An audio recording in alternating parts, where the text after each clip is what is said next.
Vamos abrir as nossas Bíblias no livro de Jeremias, capítulo 9.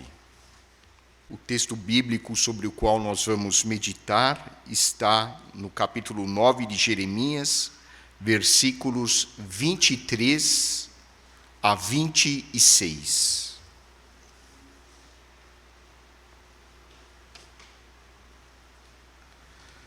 Assim diz a palavra de Deus.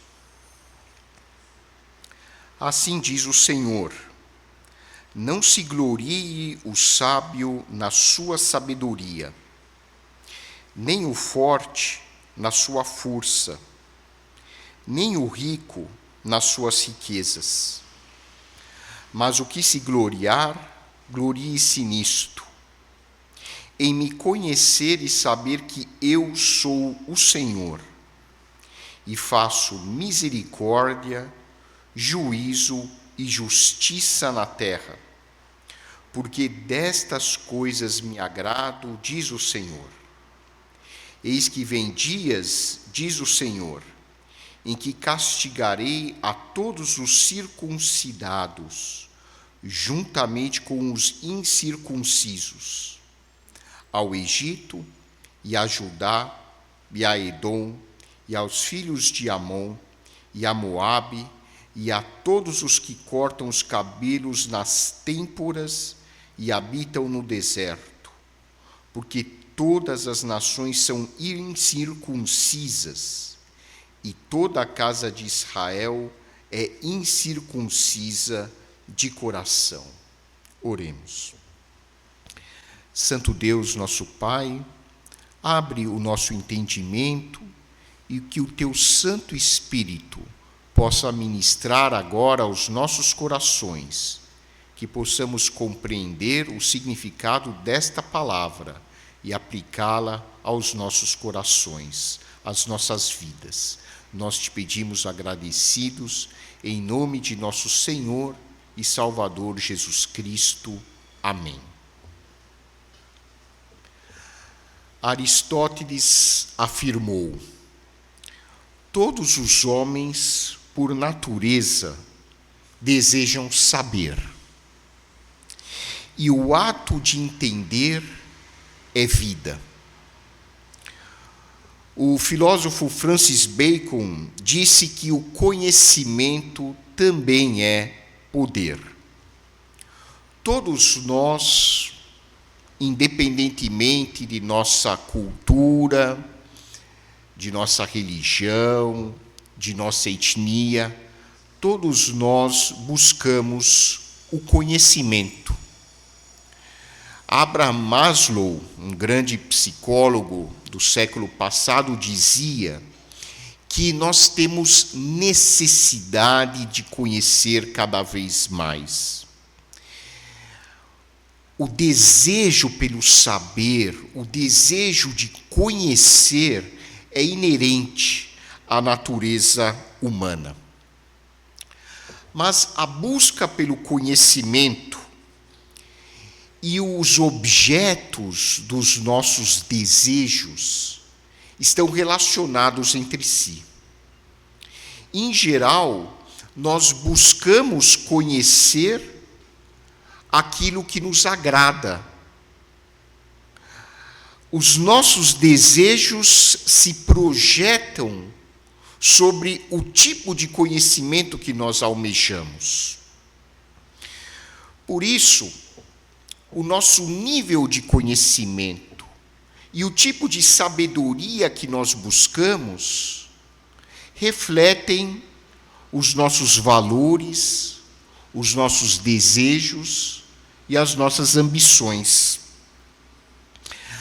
A este respeito, uma das advertências bíblicas é que nós devemos ter muito cuidado com aquilo que nós cultivamos em nossos corações.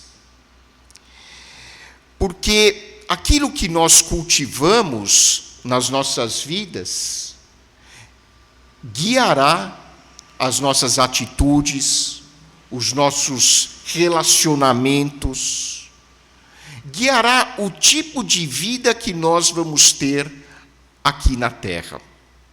Certa vez o Senhor Jesus afirmou: porque onde está o teu coração, onde está o teu tesouro, aí estará também o teu coração.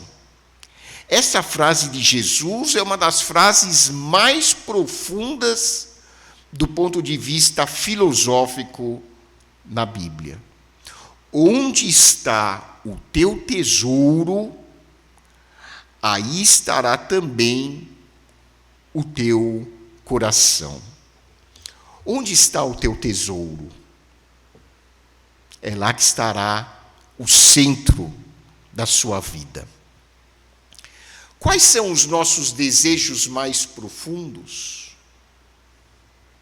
Quais são os nossos valores que nos motivam a viver? Quais são as ambições que nós temos? A resposta a estas perguntas pode esclarecer o tipo de vida que nós vivemos aqui. Deus nos estimula a buscar um conhecimento que edifica. Nem todo conhecimento edifica. Existe muito conhecimento que, ao invés de edificar as pessoas, destrói as pessoas. O tipo de conhecimento que Deus deseja para nós é aquele conhecimento que nos edifica. E quais são as características desse conhecimento? Por meio do profeta Jeremias, Deus expõe ao povo de Israel os elementos, as características, os fatores que tornam um conhecimento edificante, construtivo. E a primeira característica do verdadeiro conhecimento é que ele conduz à humildade. A característica mais marcante de uma pessoa realmente sábia é a humildade. Se uma pessoa for arrogante, for vaidosa, for orgulhosa, mesmo que ele tenha todos os títulos acadêmicos que você pode imaginar, pode ter mestrado, doutorado, pós-doutorado, pode ser o que ele quiser, pode ter ganhado o prêmio Nobel. Se a pessoa for arrogante, ele não tem o verdadeiro conhecimento. Esse é um dos ensinos centrais da palavra de Deus. O conhecimento genuíno leva a pessoa a ser humilde. Eu me lembro, nos tempos da faculdade de medicina, o primeiro dia de aula que eu tive na disciplina de otorrinolaringologia. Quem deu essa aula foi o professor titular, também chamado antigamente de professor catedrático. Ele começou a aula mais ou menos assim: quanto mais eu estudo, mais eu vejo que nós não sabemos nada. Ele era a maior autoridade, ou pelo menos uma das maiores autoridades nessa especialidade médica no Brasil. Ele dizia assim: a gente precisa estudar cada vez mais, porque o nível de conhecimento que nós temos é insuficiente. Isso é humildade. Você sabe de onde vem a palavra humildade? Humildade vem de humus, que é terra. A palavra humildade significa aquilo que é do chão. Vejam como, quando nós exploramos o significado das palavras que a Bíblia usa, nós aprendemos muito com isso. Humus é terra fértil. mas que está no chão. Ser humilde é nós reconhecermos que nós somos da terra, nós estamos no chão. Deus está muito, muito acima de nós. Mas, por outro lado, humus, vocês devem se lembrar dos tempos de ensino fundamental. Humus é aquela terra que tudo que você coloca nela em termos de grãos, brota. Porque é uma terra muito fértil, ela tem adubo. Os povos antigos, principalmente no Egito, o povo egípcio, esperava o tempo de cultivo nas margens do rio Nilo. As margens do rio Nilo eram uma das terras mais férteis do mundo antigo. E elas ajudavam a fazer brotar os frutos, os grãos. E é assim que acontece com a humildade. A humildade é como a terra fértil, que permite o crescimento de grandes virtudes. Ao mesmo tempo em que a pessoa humilde reconhece a sua natureza terrena, reconhece que ela é do pó da terra, reconhece que ela é igual a todos os demais seres humanos, ela não é melhor do que ninguém, porque ela vem da terra, ela está no chão. Mas é graças a esse terreno fértil da humildade em seu coração que podem brotar as grandes virtudes. E a palavra humus é a palavra que serviu de origem para o termo humano, o termo homem. O ser humano vem de humus, que é terra. Todos os elementos que constituem o nosso corpo humano, sem exceção, estão presentes na terra. Todos os elementos que constituem a nossa natureza estão na terra. É da terra que nós viemos. É para a terra que nós vamos voltar, fisicamente falando. Mas essa terra fértil, o humus, a humildade, que possibilita o crescimento das grandes virtudes que Deus espera que você cultive na sua vida. E aqui no texto de Jeremias, se faz alusão a um contexto histórico que a nação de Judá estava vivendo. Esse texto foi escrito no 6º século antes de Cristo, quando o grande império de Nabucodonosor, o império neobabilônico, estava destruindo todas as nações. E em breve esse império iria destruir o reino de Judá. E Jeremias, como profeta, predisse que a nação de Judá iria ser destruída por Nabucodonosor, pelos caldeus, pelos babilônios. E Jerusalém, em 586 a.C., foi destruída finalmente por Nabucodonosor. E então o povo judeu foi levado para o exílio nas terras da Babilônia. E até hoje, muitos judeus ainda vivem nas antigas terras da Babilônia, que correspondem ao Iraque, que correspondem à Síria e àquela região. Foi graças ao exílio dos judeus na Babilônia que os judeus criaram as chamadas sinagogas. As sinagogas nasceram da cultura judaica na Babilônia, tentando preservar o monoteísmo. Mas enquanto o povo judeu estava em Israel, ele havia se contaminado com as práticas de idolatria e de corrupção e de desonestidade dos povos vizinhos.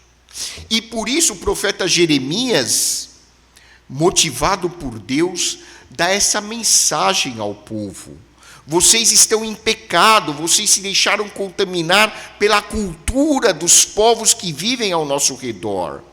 Povo de Judá, daí que vem o nome judeu, povo de Judá, vocês se tornaram idólatras, vocês estão adorando os mesmos deuses das nações ao redor, quando nós sabemos que existe um único e verdadeiro Deus. Povo de Judá, vocês se deixaram levar pelos valores das nações idólatras. Vocês estão praticando a corrupção, vocês estão sendo desonestos uns com os outros. Vocês não estão mais se importando com o bem-estar das pessoas mais necessitadas. Não foi isso que Deus nos ensinou. Mas como vocês se recusam a abandonar o seu mau caminho, Deus permitirá que a Babilônia domine o povo de Judá. E foi isso que aconteceu. E foi nesse contexto que Deus, falando por meio do profeta Jeremias, chamou a atenção das pessoas, especialmente dos líderes, dizendo: não se glorie o sábio na sua sabedoria, nem o forte na sua força, nem o rico nas suas riquezas. Ou seja, o quanto uma pessoa tem de bens materiais, o quanto uma pessoa possui em termos de recursos, não diz nada sobre o seu caráter. Não é motivo de orgulho ser rico. Na nossa sociedade consumista, é motivo de orgulho. As pessoas se orgulham. As pessoas que ganham fama, as pessoas que saem nas primeiras manchetes dos jornais, são as pessoas ricas, são as pessoas poderosas, são as pessoas que têm muito recurso. Mas para Deus, isso não vale absolutamente nada, não tem valor. Pelo contrário, Jesus até alertou: olha, a riqueza pode até servir de obstáculo para uma pessoa ser realmente espiritual, porque a pessoa pode transformar a riqueza no seu Deus. Ele não olha mais para Deus, ele só olha para a sua riqueza. A riqueza não é ruim. A Bíblia não condena a riqueza. Ela condena a pessoa a se orgulhar da sua riqueza. Se alguém quiser fazer uma doação para mim, eu não vou reclamar. O problema é se eu achar que esse dinheiro vai substituir Deus na minha vida. Não vai. Não se glorie o sábio na sua sabedoria. Aqui, o profeta está falando sobre um falso tipo de sabedoria. É aquela sabedoria, aquele conhecimento que envaidece. Olha, eu sei mais do que você. Eu estudei mais do que você. Você é um ignorante, você não sabe nada. Tem muita gente assim. Tem muita gente que se acha superior aos outros porque teve mais oportunidade de estudar, ou porque descobriu certas coisas que outros não descobriram. Esse tipo de conhecimento é destrutivo. E não só isso, quando o conhecimento não é colocado no altar de Deus, para a glória de Deus, ele pode ser profundamente destruidor.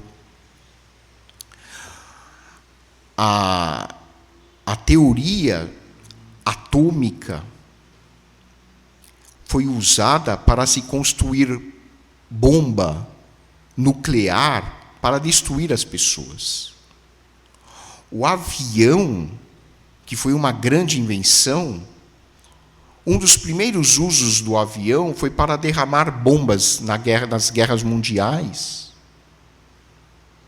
Ou seja, quando o conhecimento não se acompanha de espiritualidade, ele pode ser profundamente negativo e destruidor.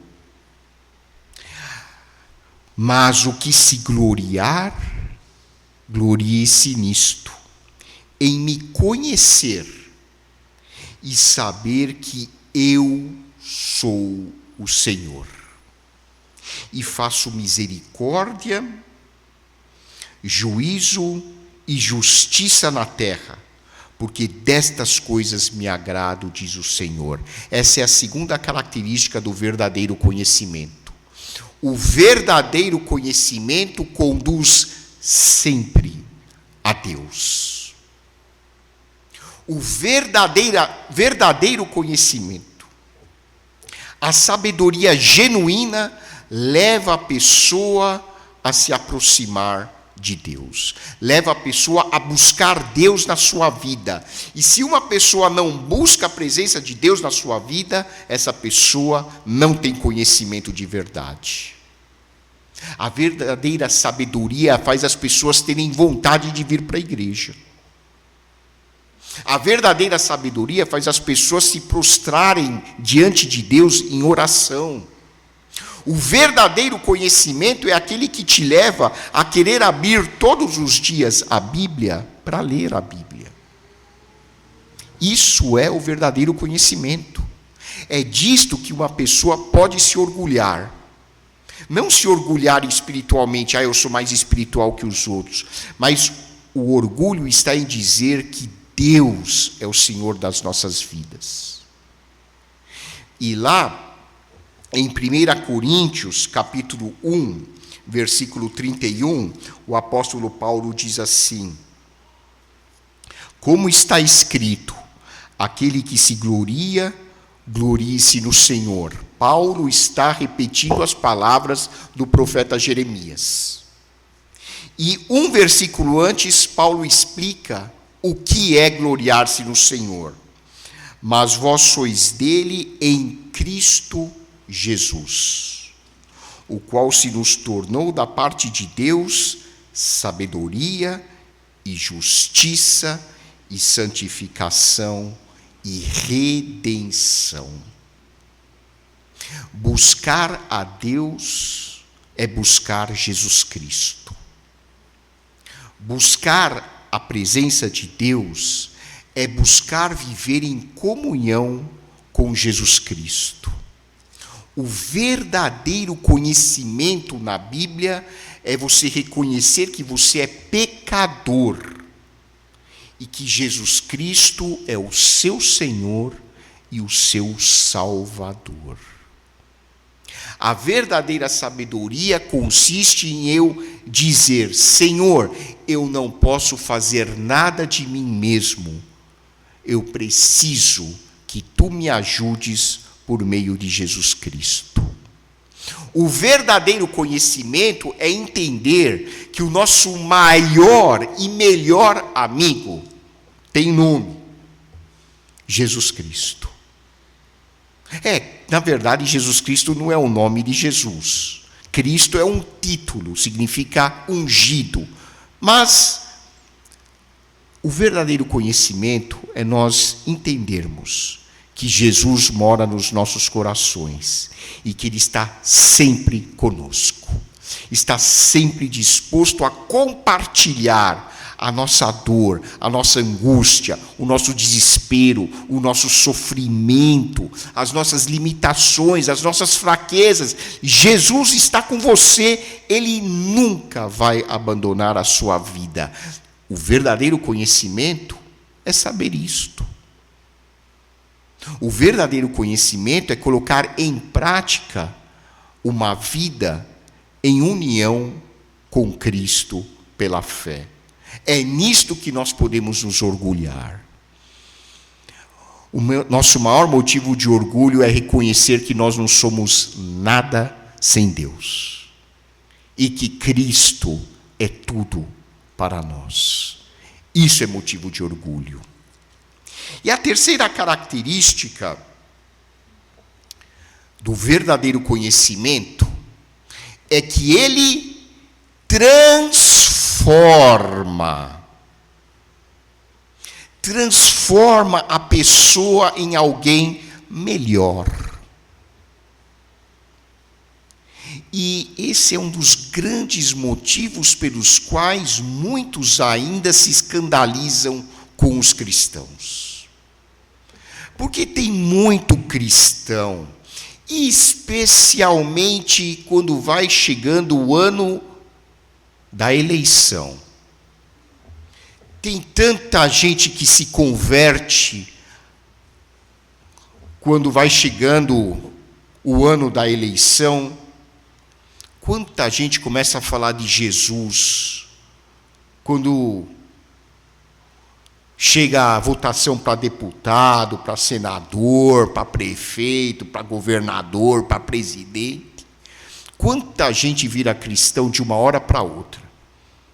Mas o que Jesus ensinou? Pelos seus frutos os conhecereis. Porque nem todo que diz Senhor, Senhor, entrará no reino dos céus. Vocês se lembram dessa frase de Jesus? Está lá em Mateus capítulo 7. Nem todo que me diz Senhor, Senhor, entrará no reino dos céus, mas aquele que faz a vontade do meu Pai que está nos céus. O verdadeiro conhecimento é um conhecimento que torna a pessoa mais mansa. O verdadeiro conhecimento é o que torna uma pessoa honesta. A gente falou do exemplo de Zaqueu alguns domingos atrás. Zaqueu era um malandro, um corrupto. Ele se converteu quando se encontrou com Jesus. E ele corrigiu tudo o que ele havia feito de errado. O verdadeiro conhecimento é aquele que faz você ser uma pessoa mais dócil, mais meiga, uma pessoa mais compassiva, uma pessoa que olha para o próximo, enxerga no próximo alguém semelhante a você, com as mesmas necessidades que você tem. O conhecimento que transforma é aquele que produz boas obras na vida de uma pessoa.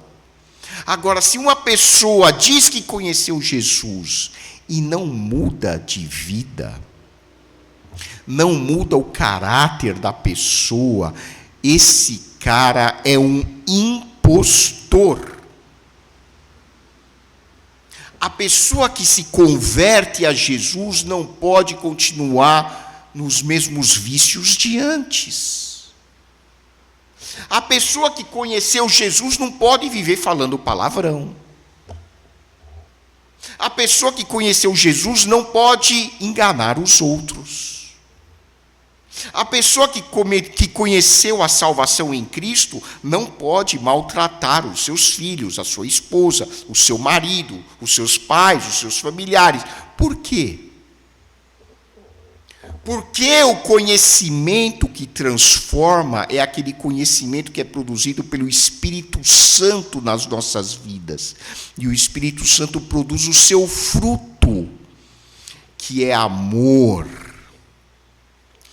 Amor, alegria, paz, longanimidade, que é paciência, benignidade, que é gentileza, bondade, fidelidade, mansidão e domínio próprio. Esse é o conhecimento que Deus deseja para você e para mim. E que nós possamos buscar cada dia mais esse conhecimento que nos torna humildes. esse conhecimento que nos leva cada vez mais perto de Deus, por meio de Cristo, e esse conhecimento que transforma o nosso caráter e o nosso comportamento. É esse conhecimento que deve ser o alvo da nossa busca diária para o nosso crescimento espiritual. Que Deus nos abençoe.